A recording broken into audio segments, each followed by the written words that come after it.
Assalamualaikum warahmatullahi wabarakatuh. My name is NURSYA binti ADENAN with number matrix A1655279 with my two other friends, MAISARAH and I, Mawaddah, would like to present 3 articles of behavioral treatment of cigarette smoking or smoking cessations and 3 articles of kleptomania or stealing behavior. Kleptomania or stealing behavior. Kleptomania, known as the recurrent inability to resist urge to steal items that you generally don't really need and usually have a little value.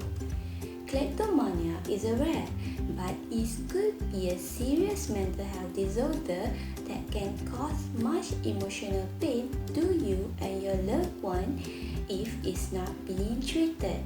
Kleptomania also involves uncontrollable impulse to steal items that often have a little to no monetary value and hold no personal value or instrumental purpose. Left untreated, kleptomania can result in severe emotional, family, work, legal, and financial problems. Although there's no cure for kleptomania, treatment with medications or talk therapy, psychotherapy may help patients to end the cycles of compulsive steal. Eliminations of stealing by self-reinforcement of alternative behavior and family contracting.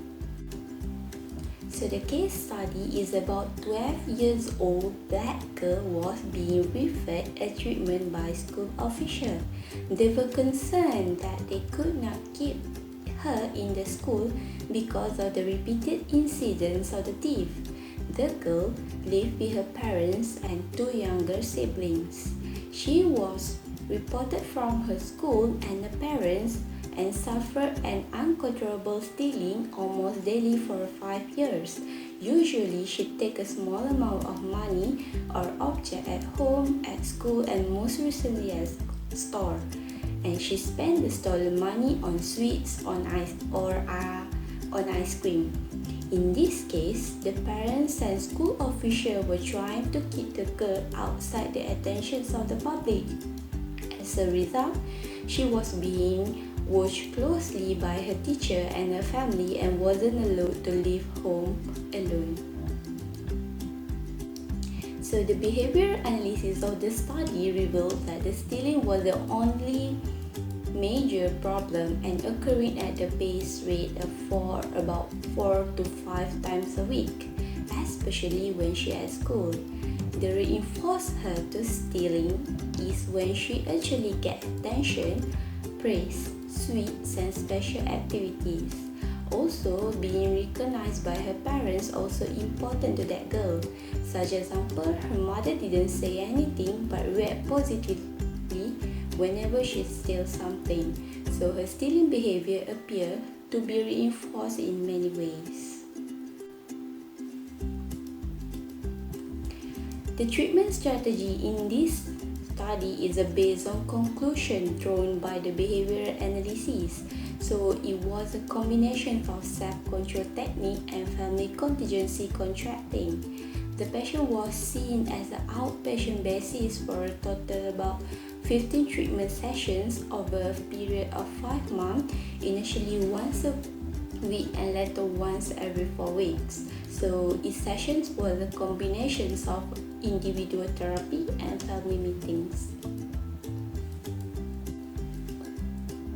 So this is the session per week and treatment interventions that they do. So it stated at the beginnings of the 4 sessions, the patient was encouraged and also to measure her own stealing using a daily behavior graph. In addition, also being measured by her parents and her teacher. So initially, she measured such as in therapist word, such as the numbers that I steal in school, at home, or in the store. On refraining for stealing, she was used reinforced language So on the session 6, use self-reinforcing language, such as she was suggested to measure her own behavior using her own word, which strikingly reflect the second aspect of self-control. At the first daily measure, she stated that I did very well. I did not steal. So the following week, she stated that I have done so well in the past and I do not think that I could steal. So for the last 2 months of the treatment, she composed the self-evaluations daily measure, such as I'm trustworthy, I keep my hand to myself, they are not calming, and my mind is on learning at school, because usually whenever she steals, she actually at school. The measurement. Stealing was measured by patient mother on daily behavior graph and by her teacher on daily behavior cards. So the base rate of 4 to 5 tips a week was consistent at the school records and with parental recollections over the previous several months and years. So the result about this study, during the initial 5 weeks of treatment, the combinations of the self-control and family contracting resulted in a drop of stealing behavior from 4 to 5 times a week, base rate with only 2 minor incidents, such as she stole fruit from the refrigerator and apple for a neighbor tree. At the beginnings of the 6th week of the treatment combination, stealing stopped altogether and continued to the 0 rate up to discharge 3 months later. Also, they replaced the reinforcements of stealing behavior, such as special activities and her favorite meal on Sundays, as a bonus for an entire week for not stealing. So the family functioning also improved and continued to do so during 5 months of treatment. The follow-up that have been done at 6, 12 and 18 months later revealed there's no further stealing and so much improved in the family functioning. So the first year of follow-up, patient become active at school, speak up and develop new friendship. At the 1.5 year follow-up, the patient does not steal and have many alternate sources of gratifications and reinforcement. She's no longer isolated and active 14 years old girl. Her parents all have continued applied behavior principle successfully for training their other children and have become able to pursue interests that thought beyond their reach. So during the family sessions, they explore many ways how to stop stealing behavior whenever she are alone or taking part any kind of school activities without skill. So one plan that be implemented for her to take a weekly walk to the store to buy some small item for her mother and bring home the change from $1 and a receipt. And here she will learn to control herself not to steal. Also, family functioning will improve and the family found a way to encourage and praise out home activity to fully get rid of the behavior. That's all. Thank you. My name is Mawaddah binti Zainuddin. So the next article for stealing behavior is social control of childhood stealing in a public school. This case is related to the behavioral treatment of child theft in public school. The study uses a hypothesis-driven model of treatment formulation and intervention consisting of the removal of multiple sources of attention, and it remained within 12 months follow-up. The participant for this case is a 10-year-old female named Karen. She was diagnosed as having ADHD and OCD. She also described as a highly distractible child and constantly searching for adult attention and having poor interaction with peers. Karen's attending a public school and participated in self-contained with 9 other students that having learning and behavior challenges. Stealing was defined as when someone directly observing or see Karen take something without permission. Second, when Karen finding a student's or adult's possession on that person or on that person's desk. And third, having a student's or adult's report that Karen took something from him or her. So next is procedures. There are 4 procedures in this case. First is baseline. There were several procedures that to manage stealing behavior. First, Karen and her friends will receive check mark periodically when they shows an absence of challenging behaviors. So when they got 75% and above, they will be rewarded by teachers. Second, when stealing occurred in this phase, Karen will be questioned and a discussion will be held within 20 to 30 minutes, including Karen. And when they found out that Karen involved in this incident, she required to return the item back and apologize. Third is in-school suspension, where Karen need to stay in a room and the teacher, the head school or counselor will ask her about the incident and told her about the consequence when doing this. And last is Karen's parents got note from school or teacher might making a phone calls to inform to tell the parents about Karen's behavior, and they will discuss it with Karen's present. Second procedure is a functional assessment and hypothesis formulation.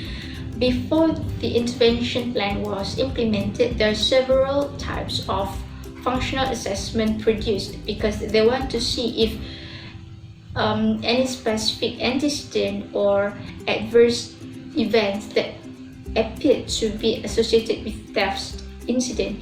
So these results from functional assessment shows that there is no antecedent conditions that set the occasion for stealing, but the perspective of consequence control shows that social attention possibly was influential. Next is intervention. Intervention was based on removing sources of attention for stealing. So the plan consists of 4 components that are rated as socially reinforcing. Alright, first, the classroom program, with exception with the procedure of withholding check mark when a stealing incident occurred, was eliminated. Second, Karen no longer needs to apologize with what she did, but she needs to return the item back without further comments. Third, the in-school suspension contingent on stealing was eliminated too, and Karen's parents still receive notes from school, but they are agreed to not discuss about this thing with Karen. The last procedure is follow-up.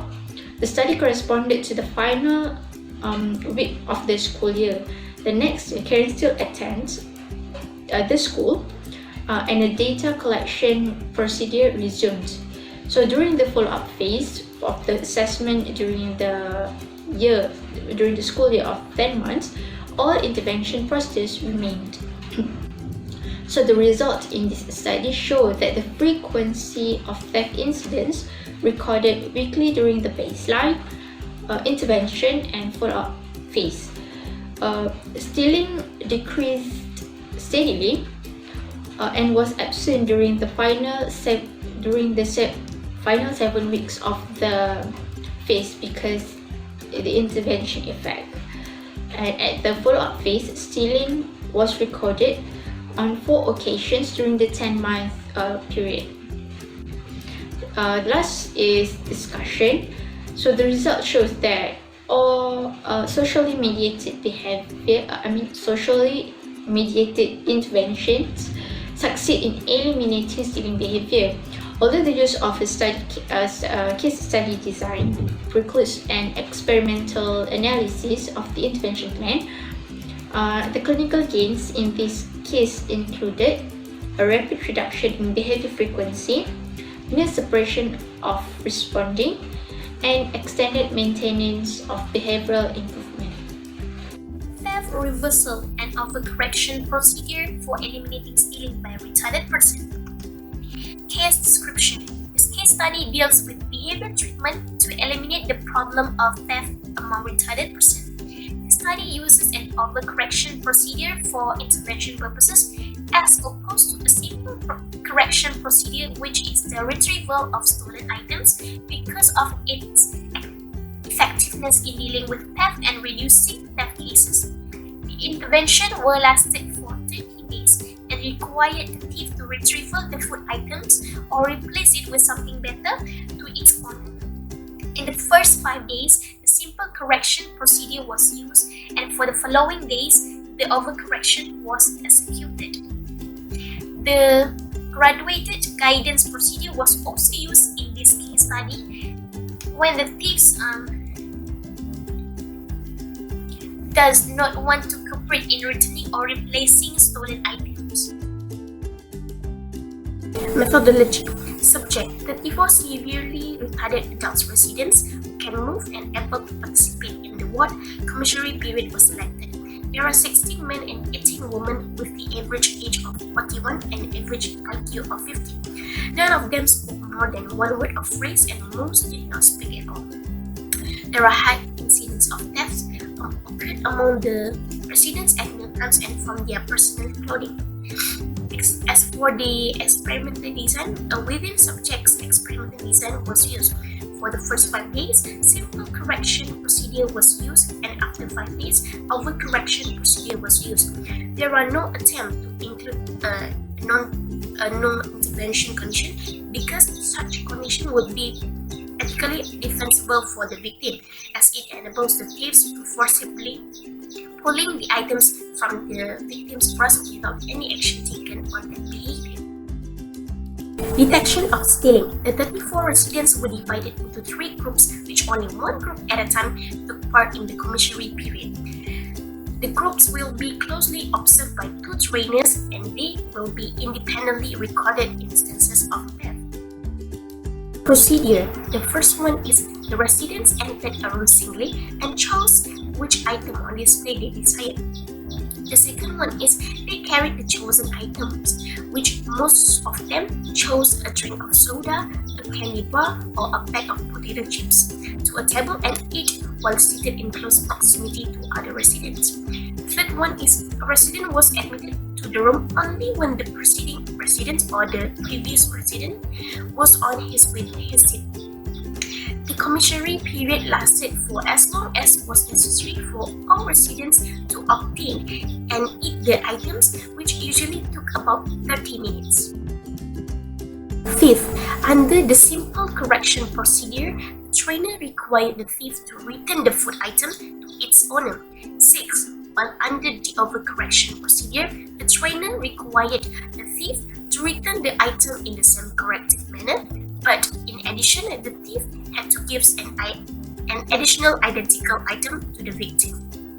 7. For both procedures, the trainer reprimanded the thief when detected, instructed him to return or obtain the items, and manually guided him in doing so if he did not react to the instructions.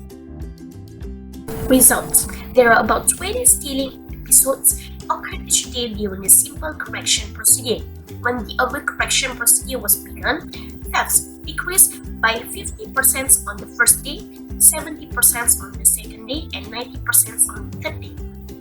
And no thefts occurred for subsequent 16 days of observation after 3 days. 7 of the 34 residents who committed at least 1 theft and fewer thefts occurred during the overcorrection procedure than during the simple correction procedure.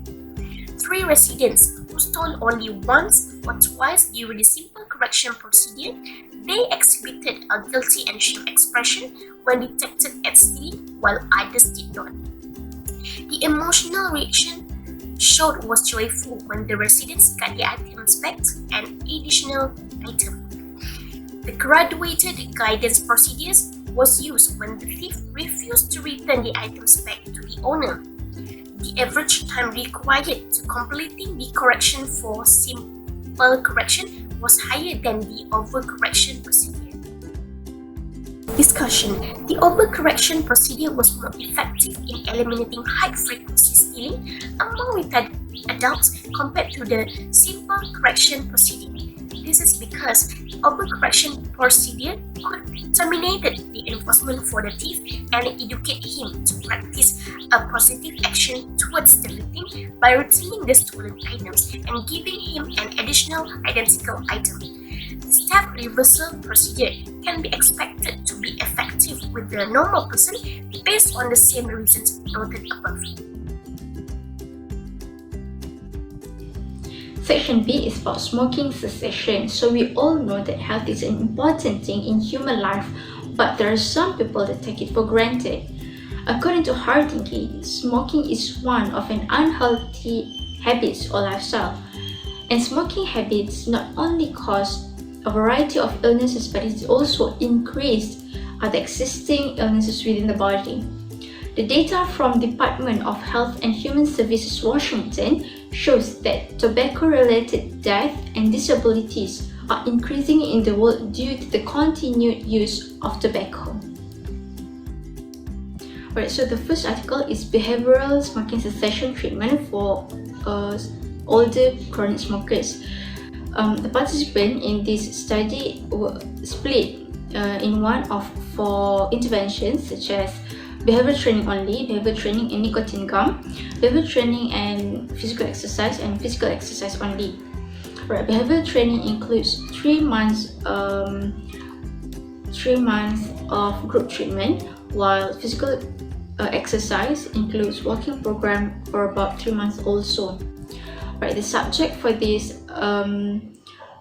study is an individual who is still smoking at the age of 50 years and above, and at least have been smoking about 30 years.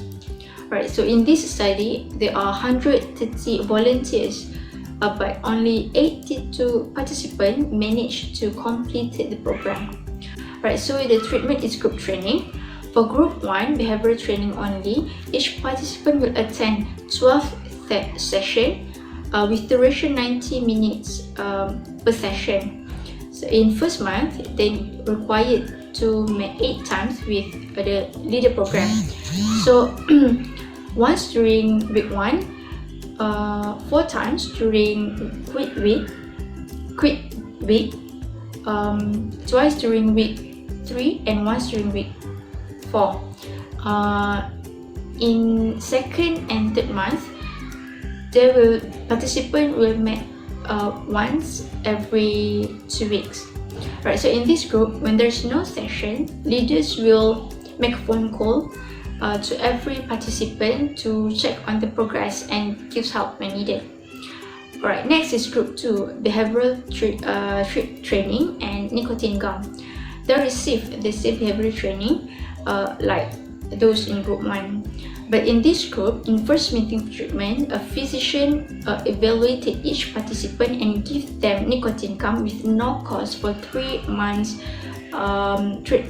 program treatment. Alright, so participants also required to attend group meeting or participate in follow-up session to renew their supply for nicotine gum. Participants were encouraged to use nicotine gum and were given detailed instruction about its use. Alright, next is group 3, behavioral training and physical exercise.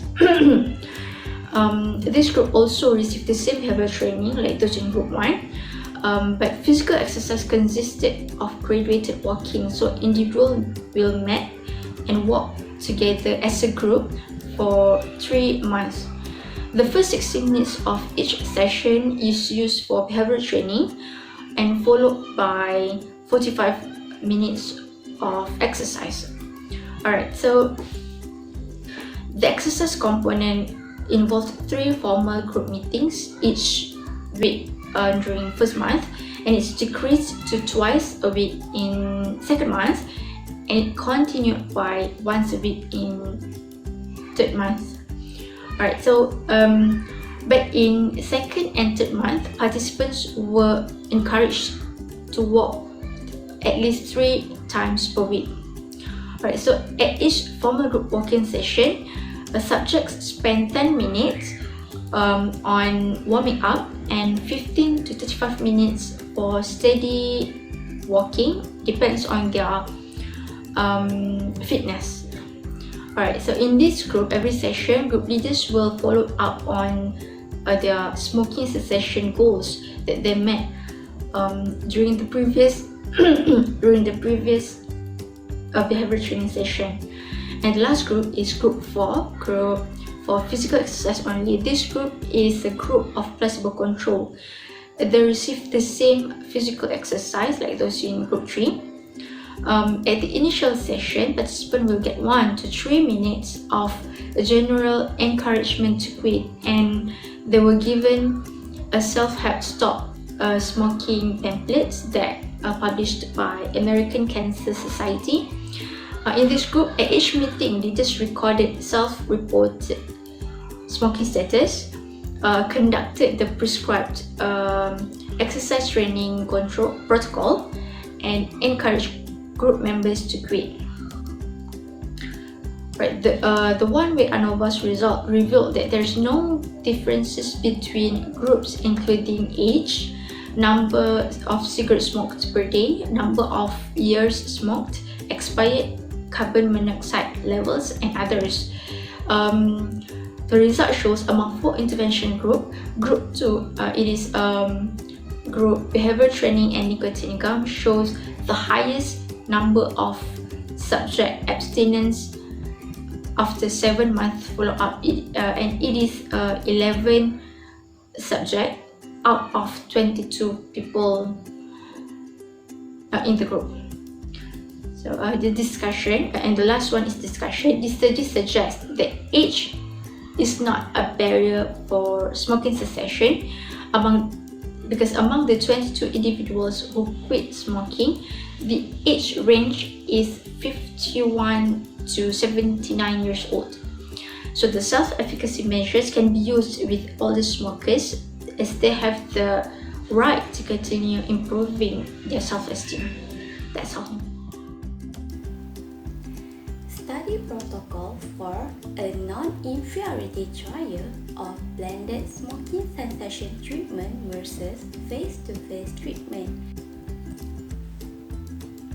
Research background: blended smoking cessation treatment (BSCT) will be a combination of face-to-face treatment combined with web-based treatment into one integrated smoking cessation treatment that can be delivered in conventional smoking cessation clinics. In BSCT, counselor can replace the session with the online work, which can be planned flexibly as the process of online communications with patients occurs asynchronously. Blended of web-based and face-to-face treatment is expected to improve smoking cessation treatment. Patients that miss a face-to-face treatment can still access their personal online dossier and continue autonomously, such as psychoeducation, exercise, and summaries of counseling conversations. Method and design that we use in this study is this study will be a single-center randomized controlled non-inferiority trial with a parallel group design. Patients will be randomly assigned to either BSCT or TAU. So, the 344 patients will be randomly assigned to either the blended or the face-to-face group. Both treatments will be consist of 10 sessions equal content held within 6 months. In the blended treatment, 5 out of 10 sessions will be delivered through online.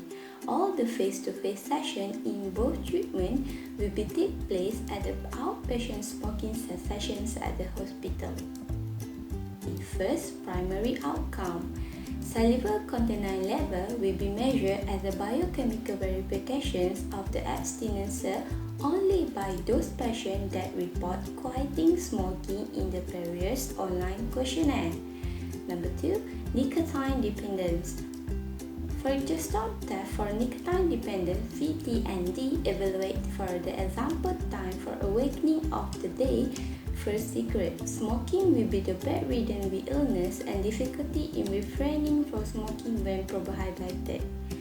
Number 3, MAP, HSS plus smoking-related complaints of smoker. The MAP-HSS is a 10-item health scale which adapted for the opiate treatment index to measure complaints from the smoker.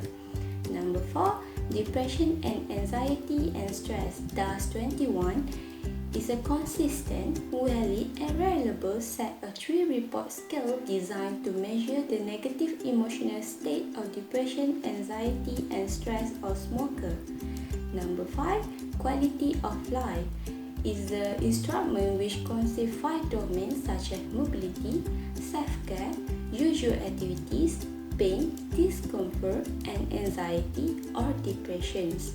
Number 6, smoking status. Smoking status comprise self-report smoking-related variables such as white atom within in 24 hours, number of relapse, and the amount of daily tobacco consumption, cigarettes, self-rolled cigarettes, cigarillos, or e-cigarettes. Interventions. When the treatment starts, the patient will be asked to follow one of 3 quieting strategies. Number 1, stop at once. Patients set a quiet date, make a preparation plan, and stop abruptly on the quiet date. Number 2, gradually change. Patients select their own activity and their own daily activities and contact which smoking is habitual, and step by step continue this activity smooth-free. For example, when reading newspaper, using Facebook, reading an email, or even drinking a coffee. Finally, patients set their own quiet date and be already fix the daily habits without smoking will make it easier for a patient not to relapse. Number 3, schedule reduce smoking. Patient gradually decrease the number of cigarettes at a regular interval at the start, and the patient does not smoke less because used to a fixed schedule, and in subsequent phase, number of cigarettes will be gradually reduced, such as 100% to 75%, 75% to 50%. 50% to 25% until the patient is ready to stop completely. This strategy is systematically the conditions of the cue.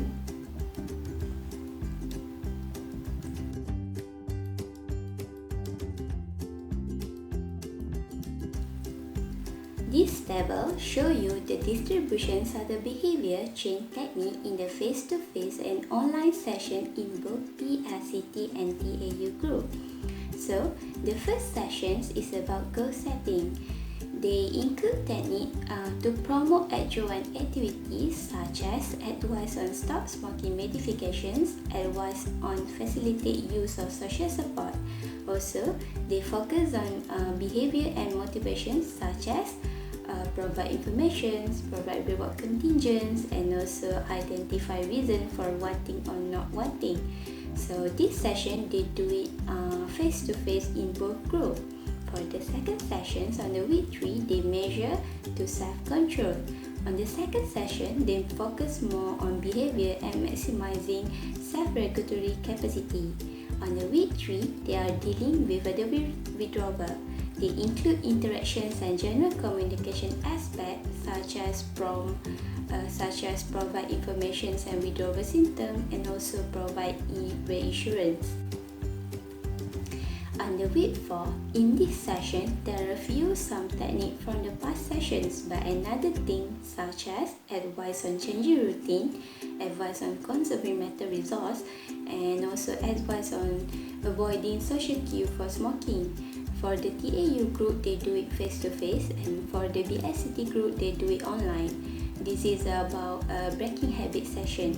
On the session 5 is about dealing with heat triggers. So they provide reward contingents or the effort on the progress.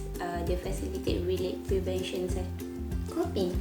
Both the intervention they do it in face-to-face.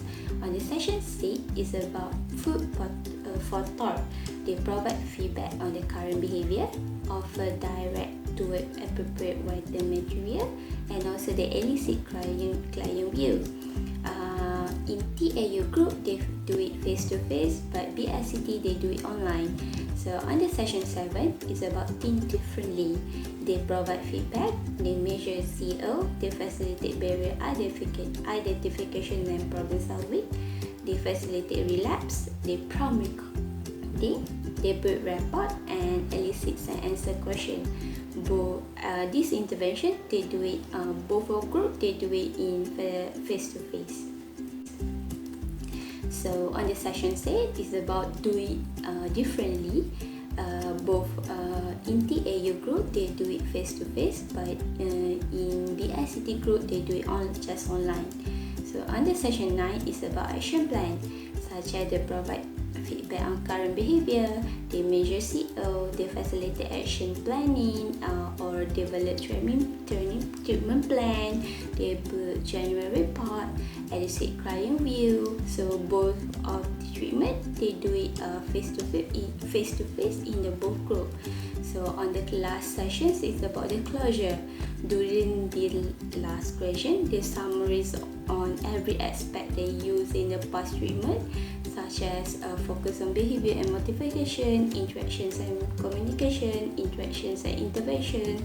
So there's a few techniques such as facilitate barrier, facilitate relapse prevention, facilitate goal setting. So in TAU group, they do it face to face, but BICT, they just do it online. So, in this study, there are total 4 follow-up measurements with a measurement 3 and 4, which is consists 9 and 15-month follow-up to be conducted at the standard time point, such as example like 6 and 12 month evaluations of treatment. 3 months after the start of treatment, at the end of the treatment, 6 months after start, and during the follow-up measurement, 9 and 15 months after start, patients will be asked to report their experiences with the different aspects of treatment program. So, patients can rate satisfaction with the program by grading all separate types of contact, assessing the overall contact with the counselor, and reporting their own perceptions of improvement. This study show you the effectiveness of blended smoking cessation treatment. By use blended smoking cessation treatment, it will contribute to understanding of the influence of blended treatment on both the stop smoking process and the patient experience, and the finding of the treatment will be substantially strengthen the evidence base regarding new delivery modes of smoking cessation treatment. If a blended smoking cessation treatment is shown to be non-inferior on effectiveness while offering the secondary benefits, then disseminations to the clinical practice should be warranted, such as secondary benefit may be lower treatment costs and higher user friendliness. The finding of the RCTR is expected to substantially strengthen the base of evidence available to inform the development and delivery of smoking cessation treatment. That's all. Thank you. Behavioral support programs for smoking cessation needs and opportunity. Case description. This study involves in the needs of behavioral support programs to give the chance to the smoker to get the support and intervention they needed to eliminate their smoking habit or addiction. The method used in this study is based on two, which is the first one is behavioral support and the second one is self-help behavioral support, such as doing counseling session, give advices, tips and guidance, tailored materials using NRT patch and gums, booklets and leaflets planning to help the smoker to stop smoking and practice a healthy lifestyle. The intervention of tailored materials and material support self-help is done in 6 months and above with 15 clinical trials and 10 weeks of doing 7 booklets and daily leaflets planning to help and enable smoker to manage their own improvement in eliminating their smoking addict. In order to spread and encourage more smokers participating in these behavioral support programs, a better accessibility and deeper exposure on benefits that the smoker will gain in this program have to reinforce, which is the lack of these two things have limited the efforts of the expert to help the smokers to stop smoking. Methodology. Behavioral support programs were offered to the subjects among smokers who are suffering serious symptoms, receiving face-to-face counseling, behavioral coping tips, and most effective use of NRT. In terms of intervention, there are 2 types of self-help behavioral support, which are printed self-help materials and tailoring materials. Self-help behavioral support intervention will assess with a follow-up of 6 months or more trials. These are included of 7 trials of self-help materials versus no support, 6 trials of untailored versus tailored materials, and 2 trials of self-help materials versus NRT alone.